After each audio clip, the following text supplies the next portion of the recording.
Ma mère m'a dit, la famille de ta sœur passera toujours en premier. Toi, tu es toujours la dernière. Mon père a acquiescé. J'ai répondu, bon à savoir. Alors, j'ai commencé à me faire passer en premier dans ma propre vie. Argent séparé, projet séparé. Puis, une urgence familiale les a frappés. Ils s'attendaient à ce que je paie. Mais ce qui s'est passé ensuite les a laissés sidérés. J'avais 26 ans lorsque ma mère a finalement dit à voix haute ce que j'avais soupçonné pendant la majeure partie de ma vie. Nous étions assises dans le salon de mes parents, sur le même tapis beige et avec le même papier peint à fleurs qui avait été témoin de toutes les grandes discussions familiales depuis mon enfance. Ma sœur aînée, Nathalie, venait d'annoncer qu'elle avait besoin d'aide pour un acompte sur une maison. Et naturellement, la conversation s'est tournée vers la manière dont la famille pourrait mobiliser ses ressources pour que cela se réalise. Nous pouvons contribuer avec les économies que nous avons mises de côté, a dit ma mère, Lorraine, sa voix chaude et assurée. Et bien sûr, il faudra que tout le monde participe. Après tout, Nathalie doit penser à ses enfants. Je me suis agité sur mon siège. Le mari de Nathalie, Derek, était assis à côté d'elle, faisant défiler son téléphone comme si cette conversation ne le concernait en rien. Leurs 2 enfants, Emma, qui avait 7 ans, et Lucas, qui en avait 4, étaient à l'étage en train de regarder des dessins animés. Mon père, Gérald, hochait la tête, calculant déjà mentalement les chiffres. En fait, je ne peux pas contribuer pour le moment, ai-je dit prudemment. J'économise pour mon propre appartement, et je viens de commencer à rembourser mes prêts étudiants de manière plus agressive. Le silence qui a suivi était assez tranchant pour couper du verre. Lorraine s'est tournée vers moi avec une expression que j'avais vue d'innombrables fois, ce mélange de déception et de douce condescendance qu'elle réservait spécifiquement au moment où je ne répondais pas à ses attentes. Émilie, ta sœur a une famille. Tu es célibataire. Tu n'as pas les mêmes responsabilités.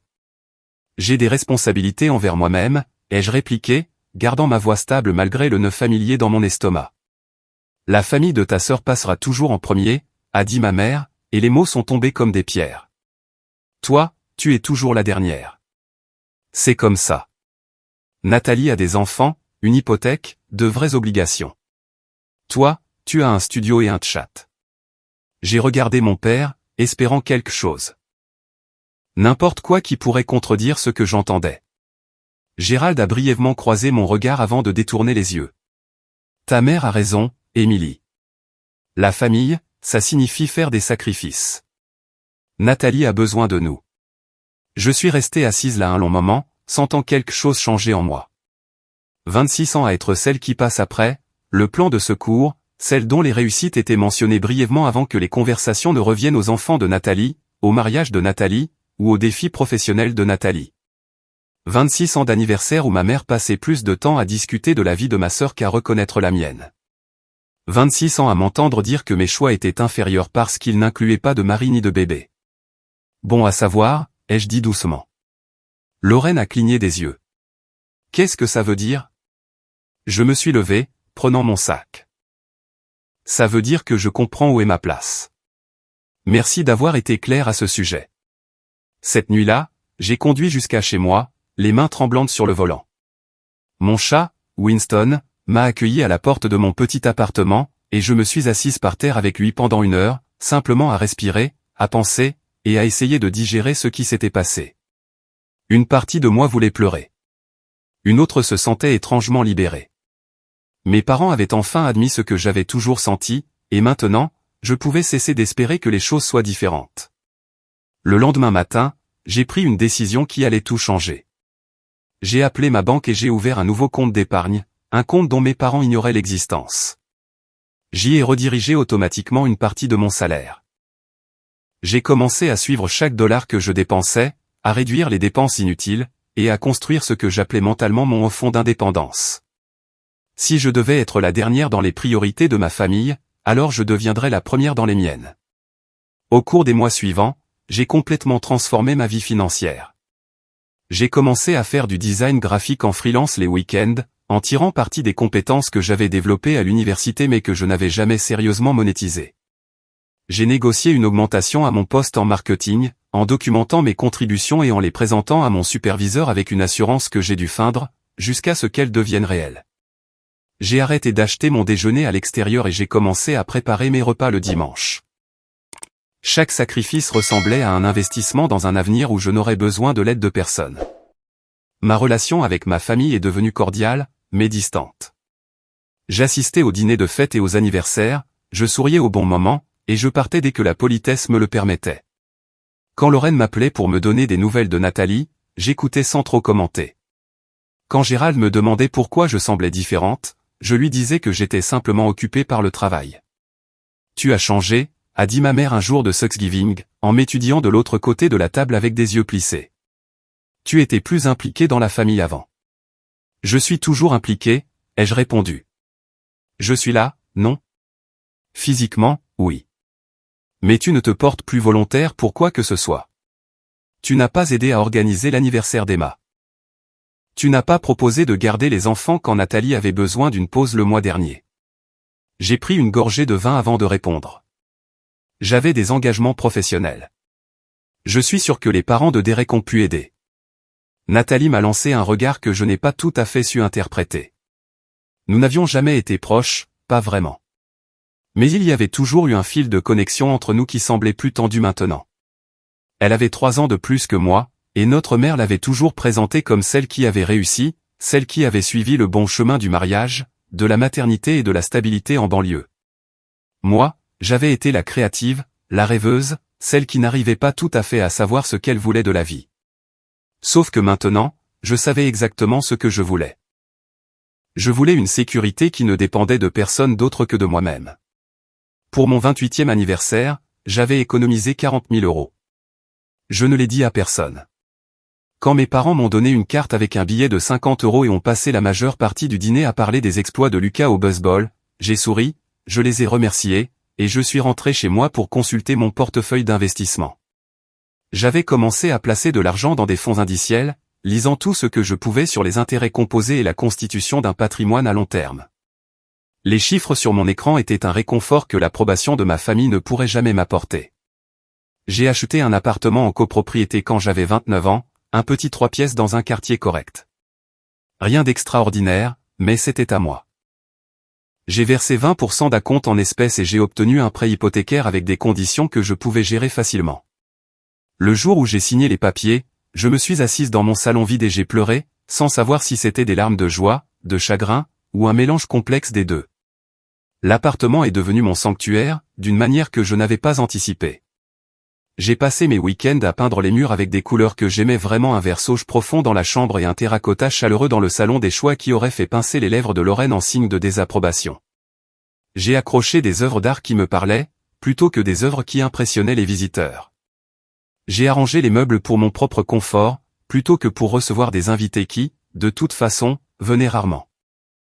Chaque décision, des poignées de placard de la cuisine aux carreaux de la salle de bain, m'appartenait entièrement.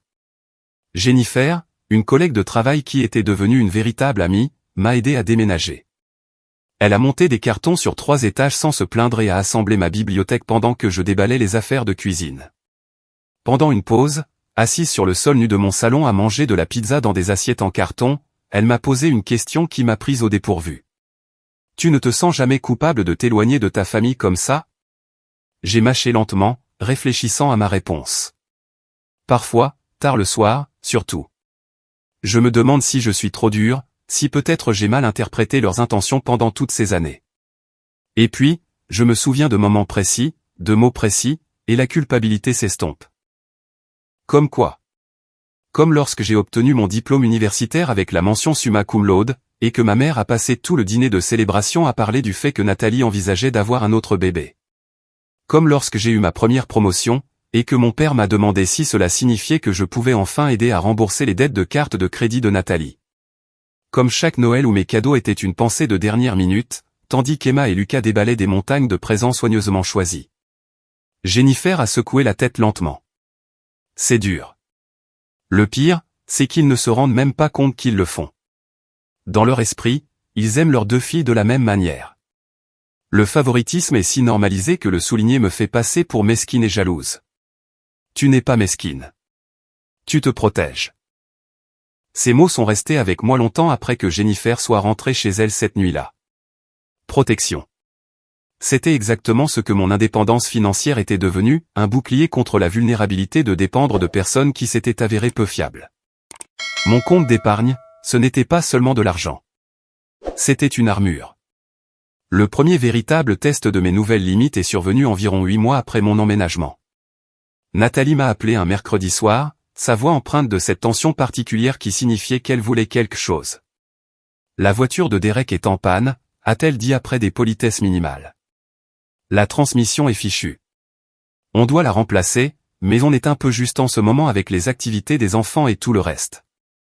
Papa et maman nous ont déjà aidés le mois dernier pour la réparation du toit, donc je ne peux pas leur redemander si tôt. J'ai attendu, sachant ce qui allait suivre. Pourrais-tu nous prêter 3 000 €? Juste jusqu'à ce que Derek reçoive sa prime en janvier. 4 mois, au maximum. Mon premier réflexe a été de dire oui. Ce vieux conditionnement était profondément ancré, le désir d'être utile, d'être nécessaire, de prouver par l'action que j'étais digne de ma place dans la famille. J'ai dû m'arrêter physiquement avant d'accepter sans même avoir réfléchi correctement à la demande. J'ai besoin d'y réfléchir, ai-je dit à la place. Je peux te rappeler demain? La surprise de Nathalie était audible. Tu as besoin de réfléchir pour aider ta propre sœur? J'ai besoin de réfléchir avant de prêter 3 000 € à quelqu'un. Oui, c'est une somme d'argent importante. Je te rappelle demain. J'ai raccroché avant qu'elle ne puisse argumenter davantage. Cette nuit-là, je n'ai pas pu dormir. J'ai fait les comptes dans ma tête, calculé comment ce prêt affecterait mes objectifs d'épargne, pesé la probabilité d'être réellement remboursé en janvier par rapport à un prêt qui s'éterniserait. Mais plus que les considérations pratiques, j'ai pensé au schéma que cela établirait. Si je disais oui maintenant, je deviendrais une ressource à solliciter chaque fois que les sources principales se tariraient. Mes limites ne signifieraient rien si je les abandonnais à la première épreuve. Le lendemain, j'ai rappelé Nathalie avec ma réponse. Je ne vais pas te prêter cet argent, ai-je dit, en gardant ma voix stable. Je sais que ce n'est pas ce que tu veux entendre, mais c'est ma décision. Le silence à l'autre bout du fil était glacial. Sérieusement? Tu as l'argent, je le sais. Tu choisis simplement de ne pas aider. Je choisis de maintenir mes limites financières. Il y a d'autres options qui s'offrent à vous. Vous pourriez envisager un prêt personnel auprès de votre banque. Les parents de Derek pourraient peut-être aider. Vous pourriez échanger votre voiture contre un modèle d'occasion moins cher en attendant de refaire vos économies. Je n'arrive pas à croire que tu me fasses la morale sur la responsabilité financière alors que tu es assise sur un tas d'argent et que tu refuses d'aider ta famille. Je ne te fais pas la morale. Je t'explique pourquoi je dis non. Et je comprends si tu es en colère contre moi, mais c'est ma décision et je ne la changerai pas. Nathalie a raccroché sans dire au revoir. Le dimanche suivant, chez nos parents, elle m'a à peine adressé la parole. Lorraine n'arrêtait pas de jeter des regards inquiets entre nous et a fini par me prendre à part dans la cuisine. Qu'est-ce qui s'est passé entre toi et ta sœur? Elle m'a demandé de lui prêter de l'argent et j'ai dit non. Le visage de ma mère est passé par plusieurs expressions avant de se figer sur la déception. Émilie, la famille s'entraide. C'est ce que nous faisons. La famille respecte aussi les limites de chacun. J'ai déjà aidé par le passé. Je ne suis pas obligé d'aider à chaque fois qu'on me le demande. Mais tu as les moyens. À quoi ça sert d'avoir de l'argent si tu ne l'utilises pas pour aider les gens que tu aimes? J'ai séché une assiette lentement, choisissant mes mots avec soin. Ça sert à la sécurité. Ça sert à savoir que s'il m'arrive quelque chose, je ne dépendrai de la générosité de personne d'autre. La même générosité qui, apparemment, vient avec des conditions, des attentes, et un décompte permanent de qui doit quoi à qui. Lorraine a ouvert la bouche pour argumenter, puis l'a refermée. Quelque chose dans mon expression a dû l'avertir que ce n'était pas une bataille qu'elle gagnerait. Derek a fini par obtenir un prêt personnel de sa banque, exactement comme je l'avais suggéré. La voiture a été remplacée. La crise est passée. Et en quelques semaines, la famille semblait être passée à autre chose. Mais j'ai remarqué que l'attitude de Nathalie à mon égard s'était durcie pour devenir quelque chose de permanent. Là où elle était auparavant nonchalamment dédaigneuse, elle était maintenant activement froide. J'avais violé une règle tacite en refusant de jouer le rôle qui m'était assigné, et elle ne me le pardonnerait pas si facilement. Étrangement, sa froideur me dérangeait moins que prévu. J'avais passé tellement d'années à essayer de gagner son affection, à être la bonne petite sœur toujours disponible pour aider, toujours prête à soutenir. Abandonner cet effort, c'était comme déposer un fardeau que je ne réalisais même pas que je portais. Si Nathalie ne m'estimait que pour ce que je pouvais lui apporter, alors son estime ne valait pas grand-chose de toute façon. Mon 30e anniversaire est arrivé avec peu de fanfare de la part de ma famille, mais avec un profond sentiment d'accomplissement personnel. J'ai organisé une petite fête dans mon appartement, en invitant Jennifer et une poignée d'autres amis que j'avais cultivés au fil des ans.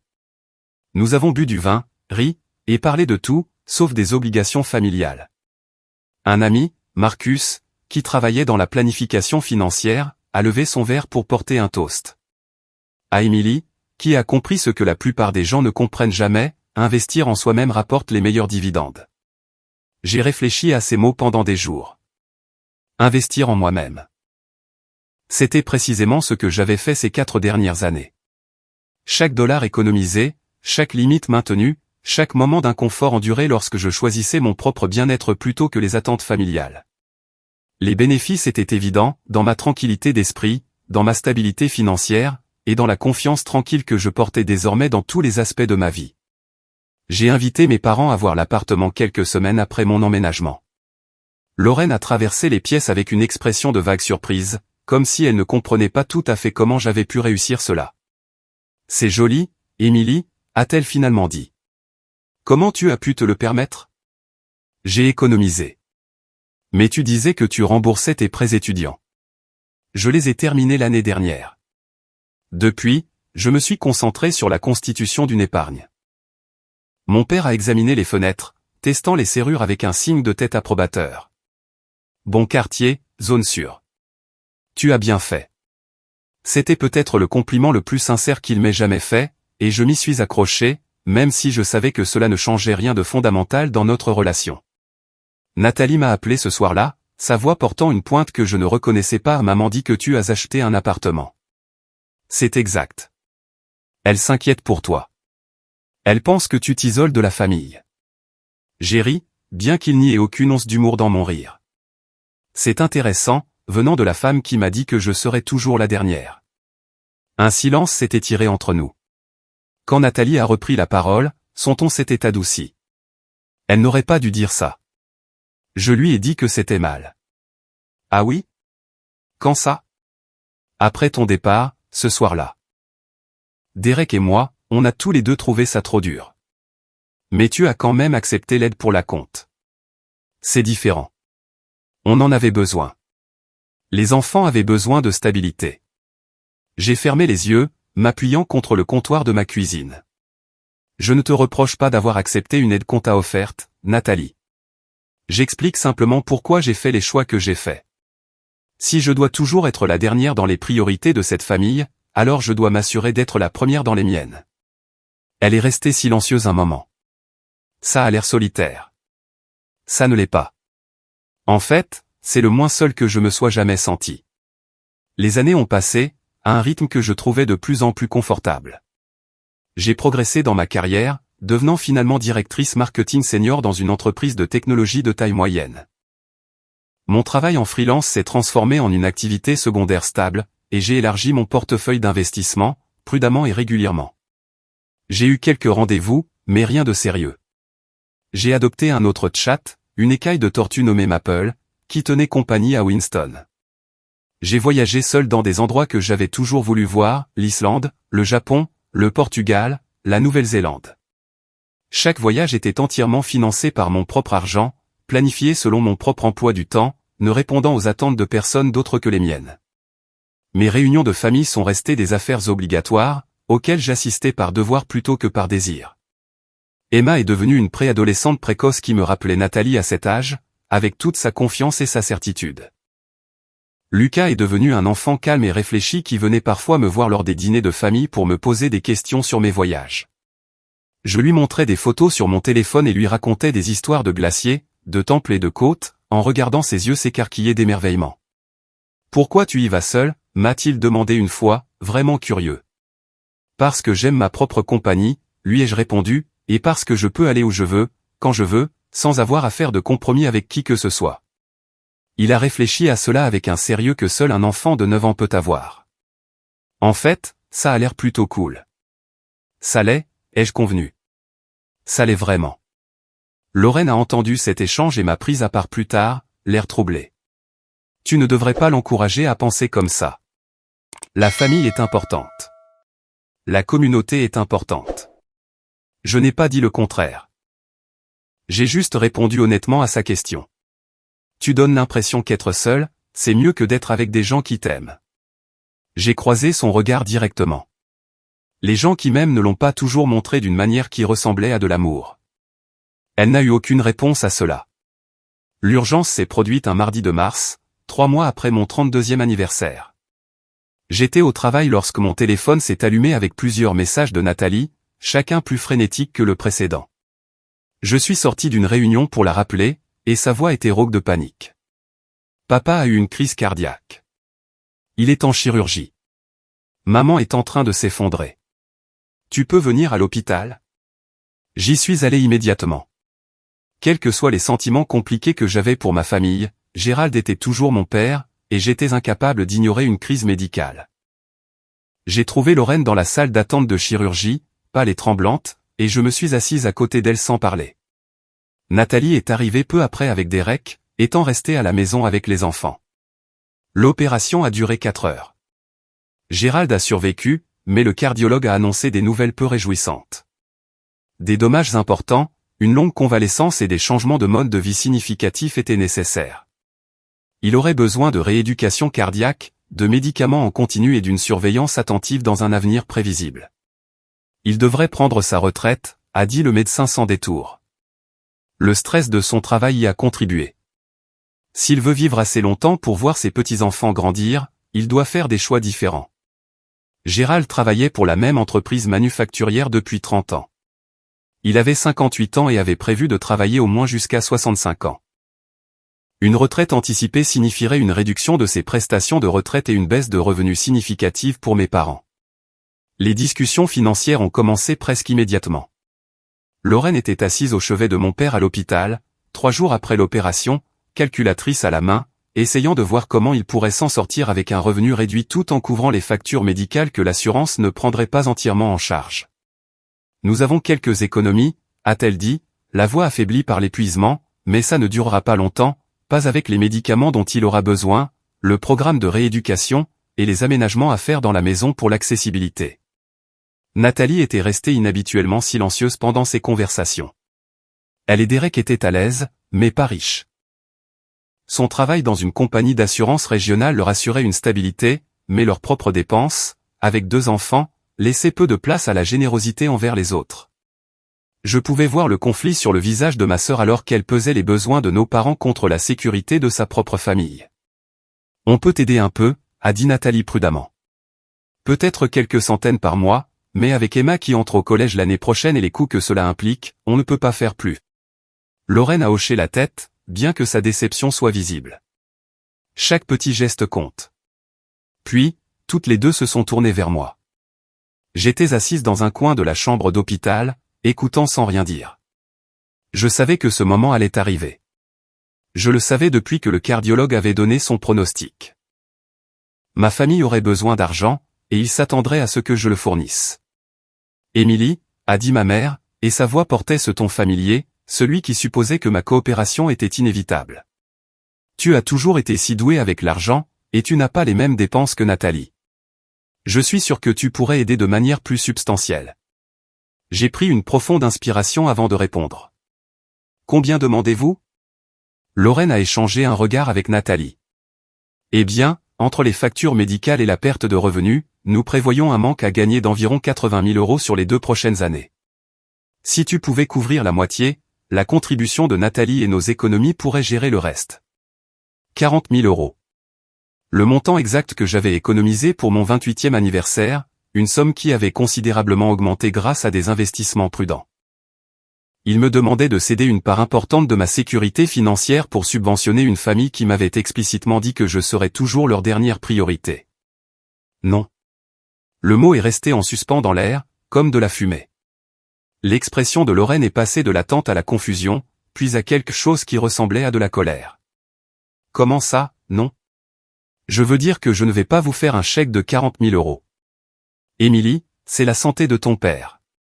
On parle de la vie de ton père. Je comprends cela, et je suis heureuse qu'il ait survécu à l'opération. J'espère qu'il se rétablira complètement. Mais je ne vais pas vider mes économies pour financer cette convalescence alors que vous avez clairement indiqué, au fil des ans, où se situe ma place dans les priorités de cette famille. Nathalie s'est avancée, la voix tranchante. C'est mesquin. C'est incroyablement mesquin. Papa aurait pu mourir. Mais il n'est pas mort. Et le problème maintenant, c'est l'argent, ce qui a toujours été la véritable mesure de la valeur dans cette famille. Quand tu as eu besoin d'un acompte, maman et papa ont trouvé les ressources. Quand j'ai eu besoin de soutien pour mes études, on m'a dit de prendre des prêts parce que les ressources étaient limitées. Quand tes enfants ont besoin de quelque chose, toute la famille se mobilise. Quand j'accomplis quelque chose, ça passe à peine inaperçu. Alors, pardonnez-moi si j'ai arrêté de me porter volontaire pour financer un système qui n'a jamais joué en ma faveur. Lorraine s'est levée, le visage rouge. Je n'aurais jamais imaginé que tu puisses être aussi cruel, après tout ce que nous avons fait pour toi. Qu'est-ce que vous avez fait pour moi, maman? Spécifiquement, je demande sincèrement. Nous t'avons élevé. Nous t'avons nourri. Nous t'avons donné un foyer. Vous avez rempli l'obligation légale minimale des parents. Ce n'est pas une dette que je vous dois pour le reste de ma vie. Mon père, qui somnolait dans son lit d'hôpital, a ouvert les yeux à cause de nos voix qui montaient. Qu'est-ce qui se passe? Lorraine s'est tournée vers lui, des larmes coulant sur son visage. Ta fille refuse de nous aider. Elle va nous laisser nous débattre pendant qu'elle reste assise sur ses économies. Gérald m'a regardé, et pendant un instant, j'ai vu quelque chose d'inattendu dans son expression.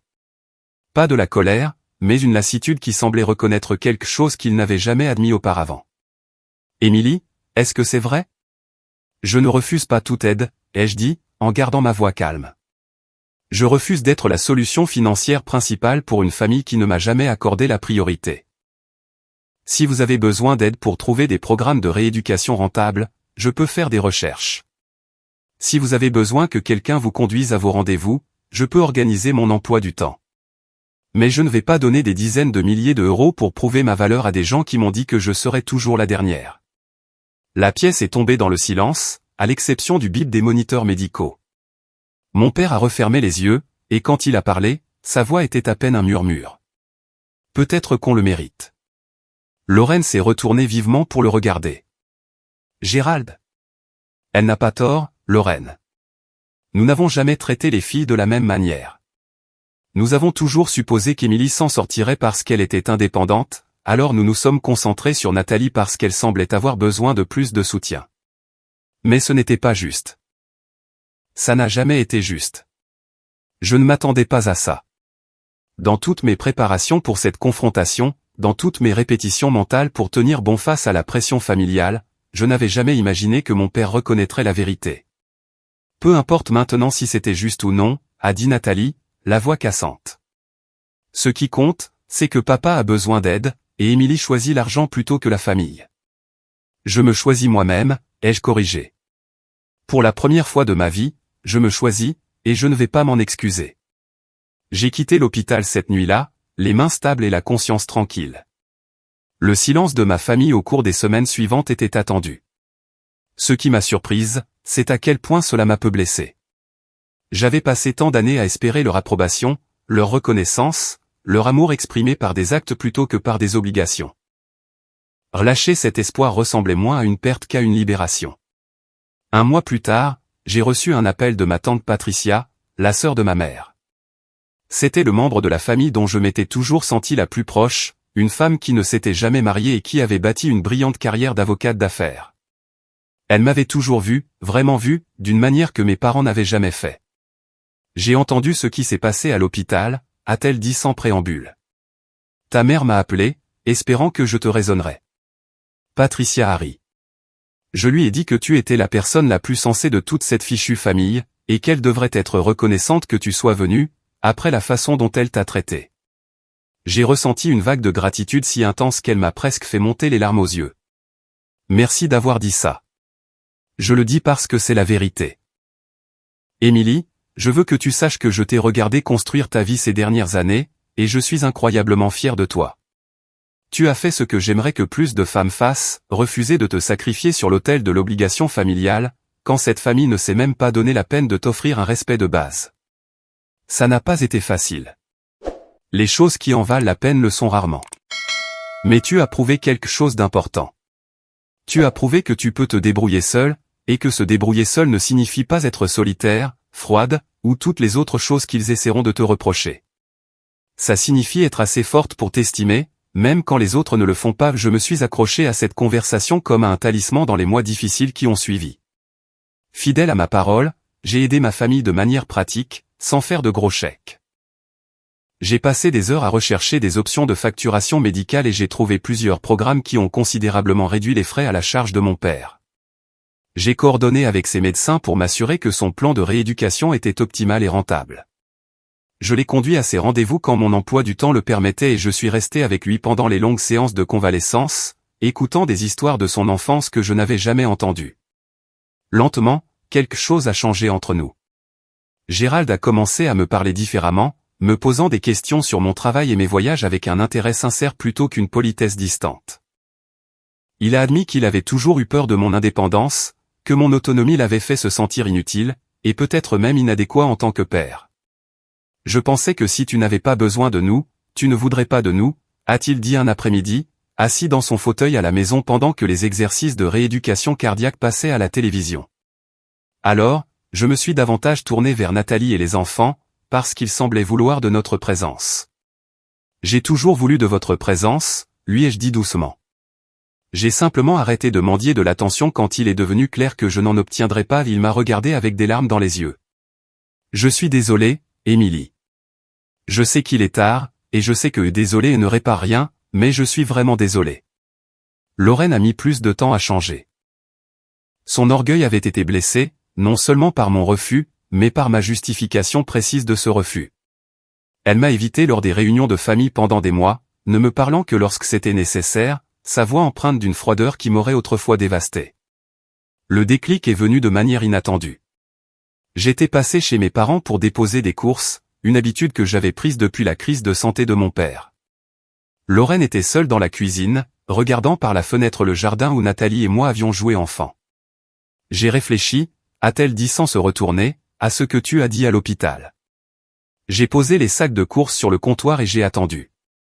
Je me suis convaincu que donner la priorité à Nathalie était pratique. Elle avait des enfants. Elle avait besoin de plus de soutien. C'était logique. Mais tu avais raison. Je mesurais ta valeur différemment parce que ta vie était différente, et ce n'était pas juste. Elle s'est finalement tournée vers moi, et j'ai vu qu'elle avait pleuré. Je ne sais pas comment réparer ça. Je ne sais pas si ça peut être réparé, mais je veux que tu saches que je le vois maintenant.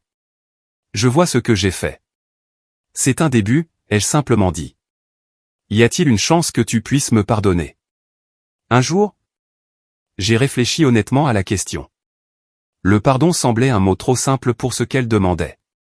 Ce qu'elle voulait vraiment, c'était l'absolution, un retour à une relation qui n'avait jamais vraiment existé, un effacement de décennies de blessures accumulées.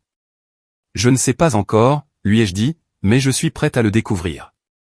Ce n'était pas la réconciliation qu'elle espérait probablement, mais c'était la vérité. Et la vérité avait plus de valeur pour moi maintenant que des mensonges confortables. 6 mois après la crise cardiaque de mon père, Nathalie m'a appelé avec une nouvelle qui a changé toute la dynamique familiale. Derek s'était vu offrir une promotion importante, mais cela nécessitait de déménager dans un autre état. Elle était partagée, disait-elle, entre l'opportunité de carrière de son mari et son désir de rester proche de nos parents, surtout compte tenu des problèmes de santé de Gérald. « Qu'est-ce que tu penses que je devrais faire ?» a-t-elle demandé. Et j'ai réalisé que c'était la première fois qu'elle me demandait mon avis sur quelque chose d'important dans sa vie. « Je pense que tu devrais faire ce qui est le mieux pour ta famille immédiate, ai-je dit. Emma, Lucas et Derek. Papa et maman m'ont, moi. Je ne vais nulle part. Mais tu as été si distante. J'ai établi des limites. C'est différent. Je n'ai jamais cessé de me soucier d'eux. J'ai simplement arrêté de me sacrifier pour prouver que je m'en souciais. Nathalie est restée silencieuse un long moment. Je te dois des excuses, moi aussi. J'ai profité d'être la favorite. J'ai laissé papa et maman me donner des choses qui auraient dû être partagées équitablement. Je me disais que c'était parce que j'en avais plus besoin, mais ce n'était qu'une excuse. Oui, ai-je convenu, c'en était une. Je suis désolé. Merci de le dire. Tu me pardonnes? J'ai pensé à toutes ces années où je me suis senti invisible, éclipsé, inférieur. J'ai pensé à la compte que mes parents lui avaient donnée pendant que je me débattais avec mes prêts étudiants. J'ai pensé au dîner d'anniversaire dominé par les discussions sur ses enfants, aux vacances où l'on attendait de moi que j'aide mais où l'on ne me célébrait jamais. Puis, j'ai pensé à quel point il était épuisant de porter du ressentiment, à quel point cela rendait tout lourd. Mon indépendance m'avait apporté la liberté, mais peut-être qu'une partie de cette liberté était la capacité de laisser aller les vieilles blessures. J'y travaille, ai-je dit.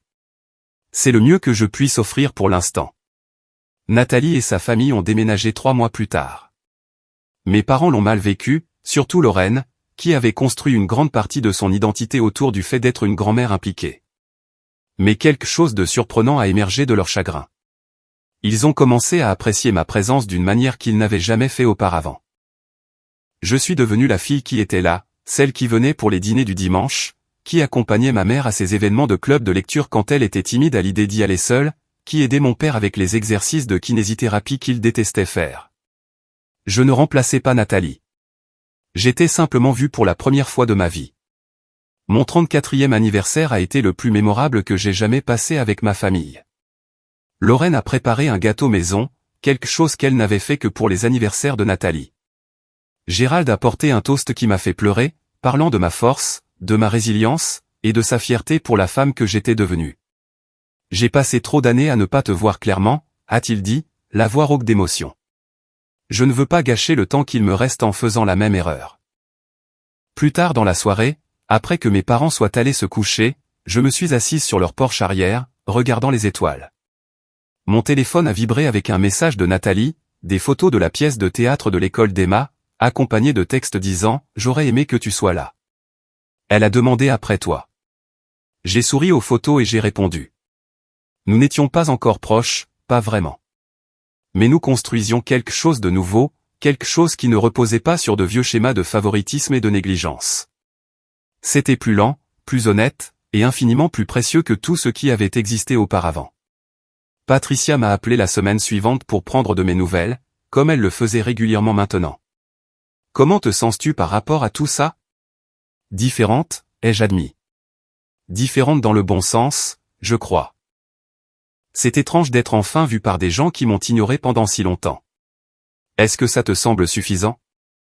J'ai réfléchi attentivement à sa question. Ça ressemble à un progrès. Ça ressemble à la preuve que fixer des limites fonctionne vraiment. Que se donner la priorité ne signifie pas qu'on finit seul. Mes parents ont dû perdre l'accès facile à Nathalie avant de pouvoir apprécier ce qu'ils avaient en moi. C'est triste, mais c'est aussi humain. Et tes économies? L'argent qu'ils voulaient. Toujours là, ai-je dit, toujours sur mon compte, et ça continue de fructifier. Je les ai aidés à trouver d'autres solutions, et ils se sont débrouillés sans vider ma sécurité financière. Il s'avère que lorsqu'on arrête de s'offrir en sacrifice, les gens deviennent remarquablement créatifs pour résoudre leurs propres problèmes. C'est une leçon que la plupart des gens n'apprennent jamais. J'ai dû l'apprendre à la dure, mais je l'ai apprise. J'ai terminé cet appel en ressentant quelque chose que je ne pouvais pas tout à fait nommer, un sentiment d'achèvement peut-être, ou d'un chapitre qui se fermait enfin. Ma famille ne serait jamais parfaite. Les blessures que nous nous étions infligées laisseraient des cicatrices que des excuses occasionnelles ne pourraient pas effacer entièrement. Mais nous essayons, nous tous, de construire quelque chose de mieux à partir des décombres de ce qui avait été. Debout dans ma cuisine ce soir-là, Winston se faufilant entre mes chevilles tandis que Maple observait depuis son perchoir sur le réfrigérateur, je me sentais sincèrement contente. J'avais une maison que j'avais achetée avec mon propre argent, une carrière que j'avais bâtie par mes propres efforts, des investissements qui continueraient de croître, que ma famille apprécie ou non ma valeur. Et maintenant, de manière inattendue, une relation avec mes parents qui pourrait enfin devenir ce que j'avais toujours espéré. Ma mère m'avait dit que je serais toujours la dernière. Mon père avait acquiescé. J'avais répondu que c'était bon à savoir. Ce qu'aucun de nous n'avait réalisé, et encore moins moi, c'est que me faire passer en premier ne signifiait pas abandonner tout le monde. Cela signifiait construire une fondation assez solide pour résister à tout. Une fondation de respect de soi, de sécurité financière, et une compréhension lucide de ma propre valeur. À partir de cette fondation, Je pouvais offrir de l'aide sans me sacrifier. Je pouvais être présente pour ma famille sans me perdre. Je pouvais pardonner sans oublier. Lorsque l'urgence familiale a frappé, il s'attendait à ce que je paie sans discuter, que je prouve ma valeur par des euros donnés et des sacrifices faits. Au lieu de cela, j'ai prouvé ma valeur en étant présente de manière réellement importante, en utilisant mes compétences et mon temps plutôt que mes économies, en démontrant que l'amour ne nécessite pas le martyre financier. Et ce qui s'est passé ensuite les a laissés sidérés. Pas de colère ou de déception, mais avec une reconnaissance lente et naissante de qui j'étais vraiment, une fille digne d'être connue, une sœur digne d'être appréciée, une femme qui avait bâti une vie extraordinaire selon ses propres termes. Ils m'ont enfin vu, et cela valait plus que n'importe quelle somme d'argent que j'aurais pu leur donner. Parfois, tard le soir, je pense encore à cette conversation dans le salon de mes parents, quand j'avais 26 ans. Je me souviens de la cruauté désinvolte des mots de ma mère, de la façon dont mon père refusait de croiser mon regard. Je me souviens d'être rentré chez moi avec les mains tremblantes, ayant l'impression que le sol s'était dérobé sous mes pieds. Mais je me souviens aussi de la décision que j'ai prise le lendemain matin, le nouveau compte d'épargne, le travail en freelance, le refus d'être diminué par des gens qui auraient dû me soutenir. Je me suis fait passer en premier dans ma propre vie, et tout le reste en a découlé. Argent séparé, projet séparé, mesure de valeur séparée qui ne dépendait de l'approbation de personne d'autre que la mienne. Quand ma famille a enfin compris ce que j'avais construit, quand ils ont vu la femme que j'étais devenue pendant qu'ils ne faisaient pas attention, ils n'ont pas su comment réagir. La fille qu'ils avaient méprisée était devenue quelqu'un qu'ils ne pouvaient plus ignorer. C'est la fin que je n'avais jamais osé imaginer. Et c'est celle que j'ai construite pour moi-même. Un choix à la fois, une limite à la fois, un acte d'amour propre à la fois. C'est mon histoire, et je suis fier de chaque chapitre.